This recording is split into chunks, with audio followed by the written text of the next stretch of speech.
बघा मंडळी, आज बनवणार आहे आपण टोंडऱ्याची भाजी। तर बघा आम्ही टोंडरे घेतलेले आहे आणि त्याला स्वच्छ धुवून आता बघा या पद्धतीने त्याला आम्ही कट करून घेणार आहे। बघा या पद्धतीने कापून घेतलेले आहे मी टोंडरे।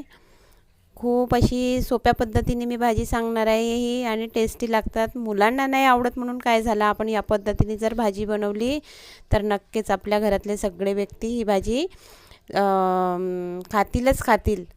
तर बघा मी कापून घेतलेला आहे कांदा आणि टमाटर। आता ठेवलेलं आहे तेल आणि आता त्यामध्ये टाकून घेणार आहे मी टोंडरे। तर बघा टोंडरे थोडे तळून घेतलेले आहे।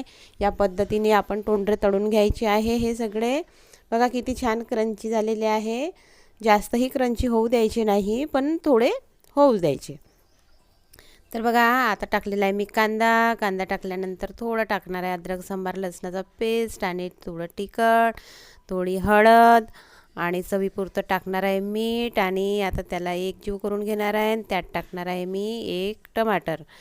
तर बघा किती सोपी पद्धत आहे, कोणीही सहजरित्या ही भाजी बनवू शकते आणि या सोप्याच पद्धतीने बनवायची। जास्त मसाले टाकले तर टोंडऱ्याची भाजी टेस्टी लागत नाही। तर अशाच पद्धतीने टोंडरे बनवा, नक्कीच तुमच्या भाजी संपल्याशिवाय राहणार नाही। बघा या पद्धतीने आता याला थोडं होऊ द्यायचं आहे। तर बघा किती छान होत आहे आपले टोंडऱ्याची भाजी। तर मंडळी, तुम्हाला आमची ही भाजी आवडली का? तर आम्हाला आवडली असेल तर प्लीज लाईक सबस्क्राईब करा आणि आमच्या गावठाण पद्धतीने एकदा ही टोंडऱ्याची भाजी बनवून बघा, खूप अशी टेस्टी लागते। साधी भाजी आहे, साध्या पद्धतीने बनवलेली आहे, पण खूप टेस्टी अशी वाटते। वरून थोडा घालून घ्या सांबार आणि आता त्याला परतवून घ्या आणि परतून घेतल्यानंतर त्याला एका बॉलमध्ये काढून घ्या। झाली आपली टोंडऱ्याची भाजी तयार। थँक्यू।